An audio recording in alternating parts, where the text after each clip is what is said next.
আসসালামু আলাইকুম ভিউয়ার্স, আমি ফাতেমা মনি বলছি। সবাই কেমন আছেন? আশা করি সবাই আল্লাহর রহমতে ভালো আছেন। আমিও আলহামদুলিল্লাহ ভালো আছি।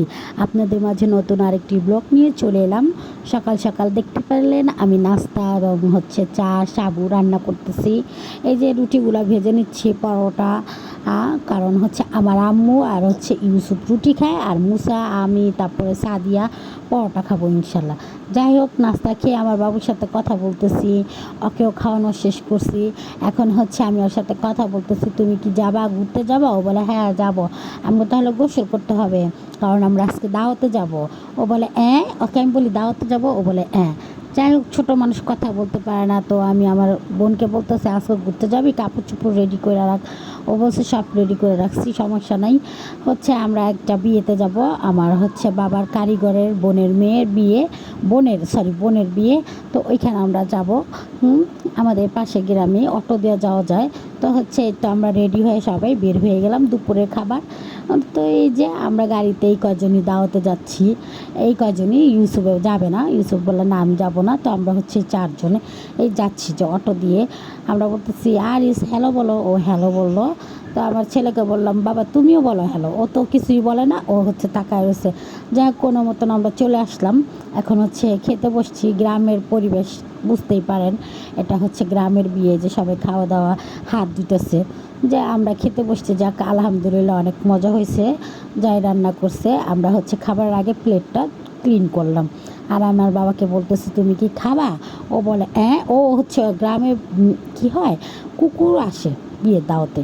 যাই হোক, আমরা খাওয়া দাওয়া শেষ করে যে আমরা চলে যাচ্ছি। দেখেন কি সুন্দর এখানে মোহনা ছিল, কি যে সুন্দর পরিবেশ। আমার বোনের এখানে ছবি তুলতে চেয়েছিল, কিন্তু এখানে কি অটো একবার চলে গেলে আর পাওয়া যাবে না, তো অনেক হাঁটতে হবে। তো আমরা এত হাঁটতে পারবো না। খাওয়ার পরে বুঝে নিত হাঁটা, প্রচুর রোদ ছিল। তো এখানে তো হাঁটা অনেক রিক্স হয়ে যায়, কারণ ছোট বাচ্চা আছে, দৌড় দেওয়ার জায়গা একদম পাশেই নদী, আর মোহনা চলতেছিল।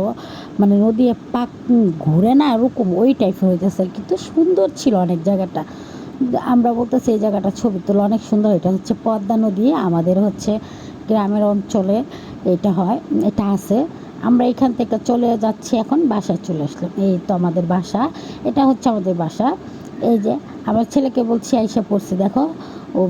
ও বলে কি এই যে আরিস, ও গেছিলো আমাদের সাথে, সবাই আইসা পড়ছি আমরা। যাই হোক, বাসায় যেমন হোক, আমার ছেলে মুরগির পিছে দৌড়াবে। ও মুরগি, হাঁস, ছাগল এগুলো দেখলে দৌড়াদৌড়ি করে। আরিস বলো কি দেখো এই যে মুরগিগুলো উঠছে। আমি হ্যাঁ, এই আমি রশিটা টানাই দিছি, কারণ কাপড়গুলো শুকা দিতে আমার বোনে ব্যাগ রাখতেছে। তো আমরা আবার খাওয়া দাওয়া শেষ করে বাসায় এসে পড়লাম। তো একটু চা বানাইলাম, দুধ চা খেয়ে। চা খেলে ভালো লাগবো, কারণ মাথাটা ধরে আছে।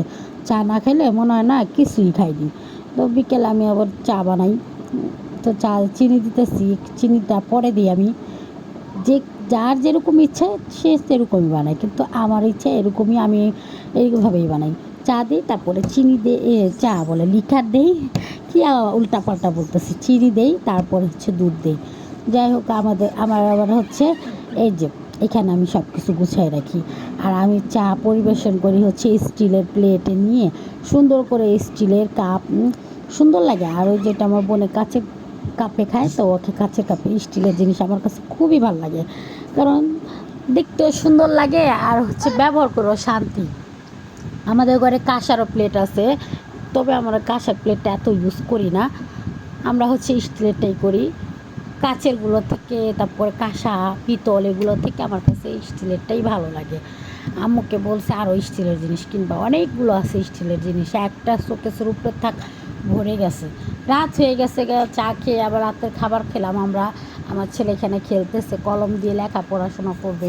আর ওর বোনে, ওর খালামুনিয়াকে বলতেছে সাবধানে পড়াশোনা করো, যাতে কলম তোমার চোখে না লাগে। ও শাসন করে। আমার বোনও আবার চলে যাবে পরের দিন, কারণ ও জিনিসপত্র গুছাবে। সবাই ভালো থাকবেন, আমাদের চ্যানেলের পাশে থাকবেন। আল্লাহ হাফেজ।